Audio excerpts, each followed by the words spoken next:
حاجا فرمودن که مراد از آیه تطهیر اینه که خداوند متعال به وسیله قرار گرفتن در منزل حاجا عدم تبرج، حالا یعنی آرایش نکردن، زینت نکردن، اینم توضیح بدید. نماز خواندن، زکات دادن و اطاعت خدا و پیامبر زنان پیامبر رو تطهیر میکنه و رجس رو دور مینماید. پس آیه شامل زنان پیامبر میشه دیگه. فرمودن که آقا چطور آیه شامل زنان پیامبر نیست در حالی که خطاب آیه به زنان پیامبر هست؟ بله، اشاره این بیننده در ارتباط با آیه تطهیر در واقع هست. آیه تطهیر در سوره احزاب آیه 33 هست. خود سوره احزاب هم 33مین سوره قرآن هست. یعنی 33 میشه آیه تطهیر. 33مین سوره قرآن و از 33مین سوره قرآن 33مین آیهش میشه آیه تطهیر. جالبه این دیگه 33. خب عرض کنم که در آیه تطهیر درست میگن این بیننده بزرگوار که آیه که خطابش به زنان پیغمبر است درست است دیگه. میگه از اول میگه و قرن فی بیوتکن، این که میگه خداوند به وسیله قرار گرفتن در خانه. خب این خطاب قرنه در واقع جمع مؤنثه، به زنان اطلاق میشه. قرنه یعنی قرار بگیرید، مستقر بمانید در خانه هاتون، از خونه بیرون نیایید. حالا این البته معنا داره که چطور آیا واقعا نه شده زنان نمیتونن از خونه بیان بیرون؟ چرا میتونن بیان، ولی خب این یک امری است که حالا ازش میگذرم. ولی به ملاحظاتی به زنان پیغمبری که میخواستن بعدن یه مقدار بیرون برند و یک خروجی داشته باشن، در واقع ناظر به اون مسئله است. و قرن فی بیوتکن، در خانهاتون بمانید.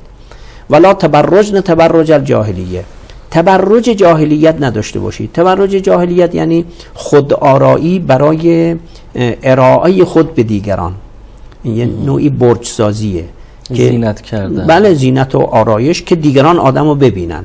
میگه نه این کار رو نکن، اون تبرج جاهلیت، شما زنان این کار رو نکنید. بعد دارد که واقیمن الصلاة و آتینا الزکات، زکات بدید، نماز بخونید، اینا همه رو میگه.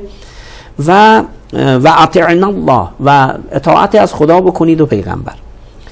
اینو تا به اینجا که میاره، یعنی همین دستوراتی که این سوال کننده در واقع پرسید، همه این دستورات هست. یعنی قرار گرفتن در خانه، عدم زینت آرایی و تبرج و خودنمایی برای مردان و غریبه ها در بیرون خانه، و مسئله از محضرتون اقامه نماز، زکات و اطاعت از خدا و پیغمبر. بعد میگه همینجا تا به اینجا که رسیده، یعنی این 5 دستور رو که داده، اون وقت دارد که انما یرید الله لیذهب عنکم الرجس اهل البیت. این انما رو زید این 5 دستور در اینا همه یک آیه هست. یک آیه میاد 5 دستور میده، بعد میگه زیدش میگه انما یرید الله لیذهب عنکم الرجس اهل البیت. خب اون دستورهای قبلی، سوال این است، همش مال زنان پیغمبره. پس بنابراین انما یرید الله هم یعنی همون زنان پیغمبر. البته این شنونده یا این بیننده یک نکته ظریفی رو اشاره کرد و اون این است که منظور این آیه پس این میشه در نهایت که خداوند به وسیله اجرای اون دستورات نخست، یعنی اون 5 دستور، قرار گرفتن، عدم تبرج، نماز، زکات، اطاعت از خدا، به وسیله این 5 دستور میخواهد شما را تطهیر بکند. به وسیله انجام این 5 دستور میخواهد شما را از رجس دور بکند. رجس و پلیدی، یعنی اون پلیدی روحانی و معنوی شما را خارج بکنه به واسطه اطاعت از این 5 دستور. پس چیه شما میگید که این مال اهل بیته؟ این ربطی به اهل بیت نداره؟ سوال در واقع اینجاست. بله. سوال داره. ما چند نکته میگیم. دوستانم زحمت بکشن این عبارت آیه رو داشته باشن در صفحه. بله بسیار ممنونم. ببینید ما چند تا سوال داریم. یک این که اگر این طور باشه که این شنونده و بیننده مطرح می کند چرا انما آورده؟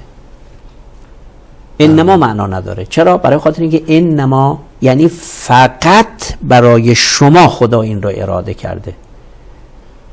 خب این درست نیست، برای خاطر اینکه این دستورات مثل نماز، اطاعت از خدا و پیغمبر که واقعا باعث اذهاب رجس به اون معنای عمومیش میشه، نه به معنای خاصش. و اینکه انسان زکاتش رو بده، مالش رو پاک بکنه، اینکه انسان ارتباطش رو با مخلوق درست بکنه و اینکه با خالقش، یعنی از طریق ارتباط با عبادت و نماز و سجده ارتباطش رو درست بکنه، خب این اذهاب رجس میشه. خب اگر اذهاب رجس بشه چرا میگه فقط برای شما این رو اراده کردم؟ عنایت فرمودید؟ بله. این با انما نمیسازه، چون انما میخواد بگه من اراده کردم فقط شما پاک بشید، یعنی فقط شما یا اهل بیت با همینا پاک بشید، دیگران نمیتونن. اگر به اون معنا بگیریم با انما سازگار نیست. چرا؟ برای اینکه اون طهارت در نماز هم هست، اون در اطاعت از خدا و پیغمبر هم هست. اتفاقا ببینید آیه‌ای که ما در سوره مائده داریم، ببینید آیه‌ای که در سوره مائده هست در ارتباط با وضو هست. البته اصل آیه در ارتباط با نمازه. خب اونجا میگه یا ایها الذین آمنو، یا ایها اذا قمتم الی الصلاة. ببینید اولش مؤمنین رو داره میگه، شمای مؤمنین اذا قمتم الی الصلاة، وقتی که میخواهید، یعنی اذا اردتم الصلاة، وقتی که اراده نماز کردید، فاغسلوا وجوهکم و ایدیکم الی المرافق، یعنی دستاتون رو بشورید. دستور وضو میده. بعد چی میگه؟ بعد از اینکه دستور وضو داد، دستور تیمم داد، میگه که خداوند اراده کرده است که به وسیله این وضو شما را تطهیر بکند. عنایت بفرمایید. بله. انما یرید الله لیطهرکم بها. این تطهیر در ارتباط با وضو اومده. در ارتباط با زکات هم اومده. میگه خذ من اموالهم صدقه، از اموالشون صدقه بگیر. به پیغمبر میگه صدقه در اینجا مراد همون زکات است، در قرآن داریم. از اموالشون صدقه و زکات رو اخذ بکن. بعد میگه که این اخذ زکات رو عرض کنم خدمتتون که صدقه باعث طهارت اونها میشه. یطهرهم بها، تطهیر بکن اونها را. بله، تطهرهم از صدقه گرفتن رو میکنه. میگه این صدقه گرفتن باعث چی میشه؟ باعث تطهیر میشه، همون طهارت. این ارتباطش مربوط به چی میشه؟ مربوط به زنان پیغمبر نیست، این در ارتباط با همه هست. یعنی هر کسی که زکات برش واجب شد، صدقه برش واجب شد، صدقهش رو بده، تطهیر میشه. این تطهیر به معنای عمومی است. اگر میگید نماز، حالا برگردیم به آیه تطهیر، اگر نماز، اگر زکات، اگر مثلا رعایت حجاب و عفت، موندن در خانه و همینطور بیرون نرفتن، خود آرایی نکردن برای غریبه ها، این باعث طهارت میشه، این باعث که قطعا هم باعث طهارت عمومی میشه. پس چرا میگه فقط شما را میخوام به وسیله اینها تطهیر بکنم؟ با این انما نمیسازه، چون انما داره میگه فقط، انما یرید الله فقط داره میگه. اگر اونا باشه، اونا که برای عموم هست و در قرآن هم جاهای دیگه داریم طهارت اومده برای عموم آمده. این یه نکته دیگر این است که اگر این رو بخواد بگه، چرا عبارت رو اینجوری میاره؟ ببینید حالا این دیگه یه مقدارش تخصصی هست، من مجبورم یه جوری بگم و رد بشم.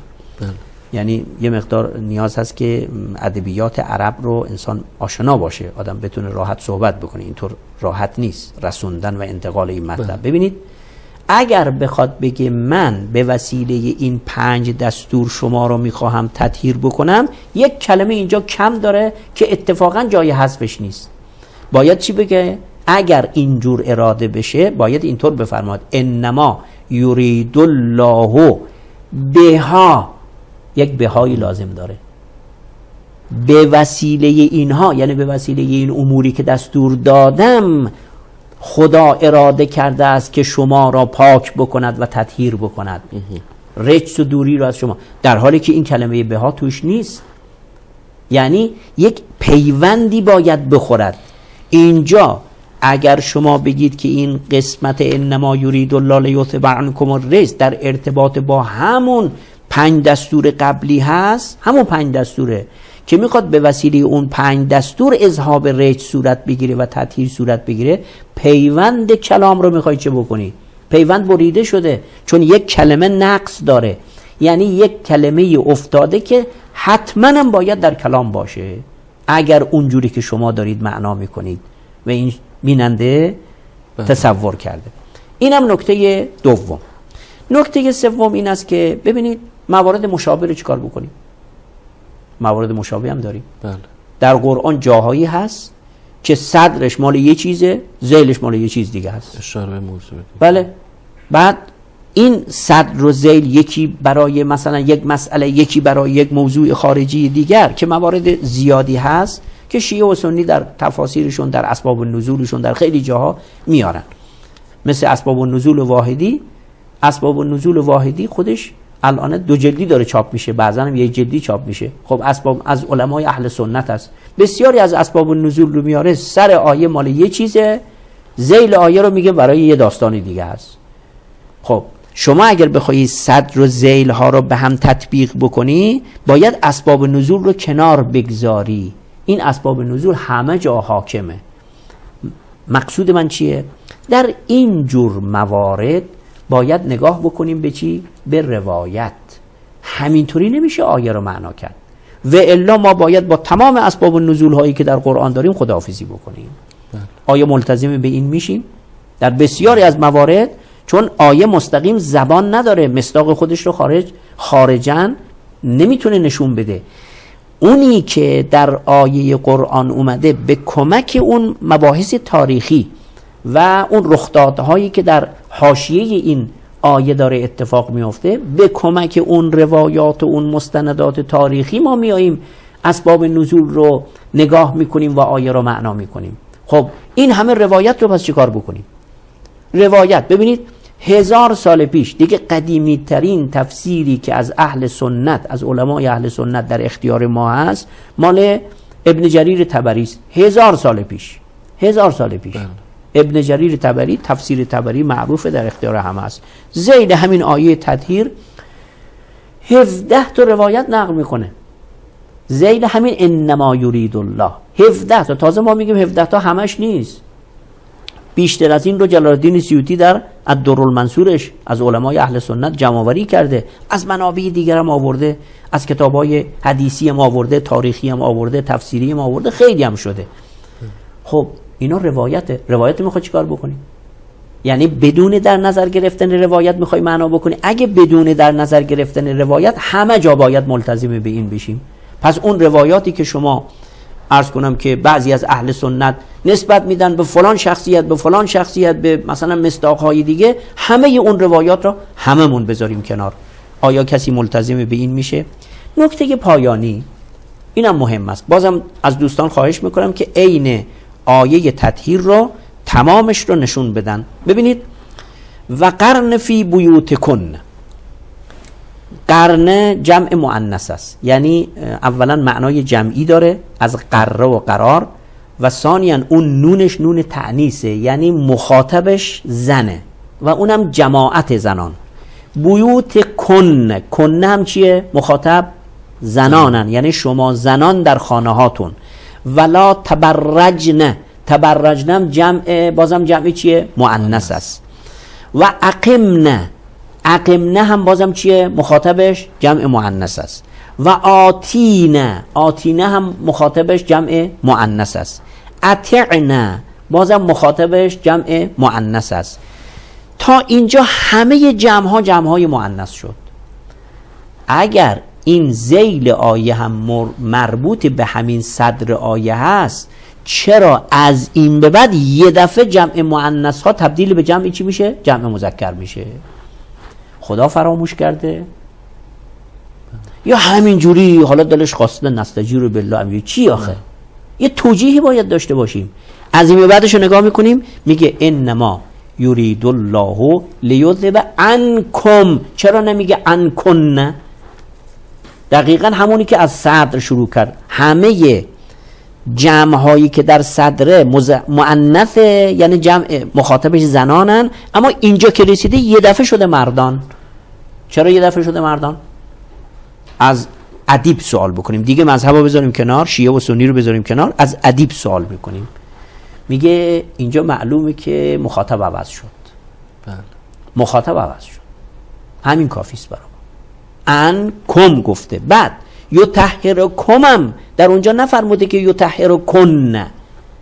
خب اگر اینا یک سیاق داره، یکی هست، چرا ضمیر عوض میشه؟ چرا لحن کلام عوض میشه؟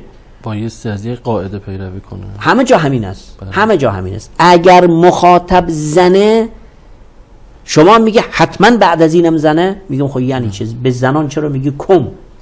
معنا نداره. حتما یه اتفاقی افتاده، حتما یه چیزیه، و اتفاقا اینجا آورده و با جمع مذکر آورده تا بگد که چی؟ این با اون فرق داره. اونجا کنه هست، اینجا کمه. دوبارم میگه یطهرکم، یک کم اینجا میاره، یکی انکم هم بازم جمع مذکر میاره.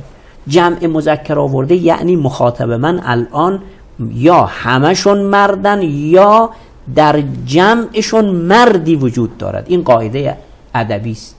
اگر در یک جمعی زن و مرد کنار هم باشن، 100 تا زن باشه، یه دونه مرد باشه، ضمیر رو چی میارن؟ ادبی هستا. این نگاه ادبی در ادبیات عرب، ضمیر رو مذکر میارن.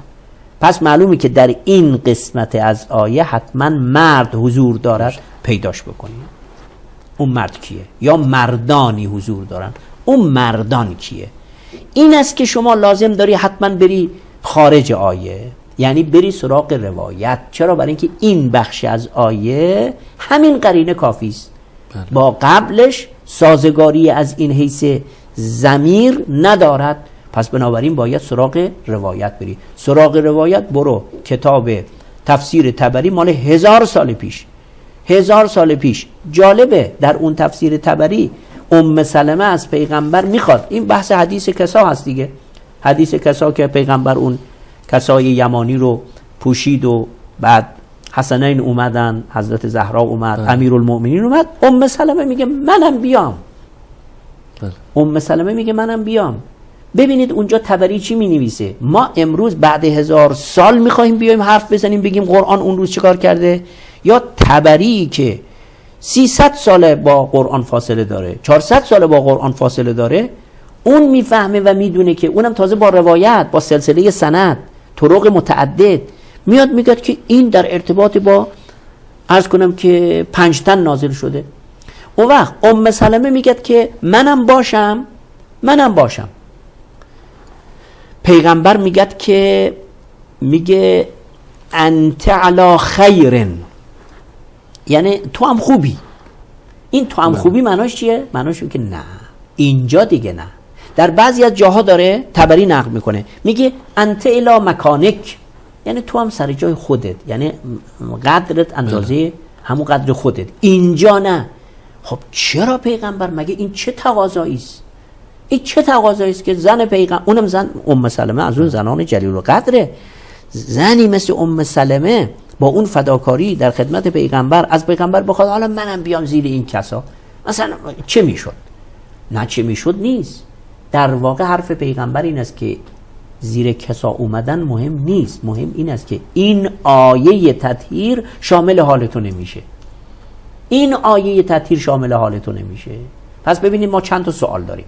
اگر اونجوری بخواد یه حذفی اینجا اتفاق افتاده، حذفی که نباید یه وقتی حذفی هست ما هم قائل هستیم یه جاهای حذف باید اتفاق بیفته، یه جاهای مستحبه، یه جاهای حذف اصلا غلط اندازه، این از اون جاهاست.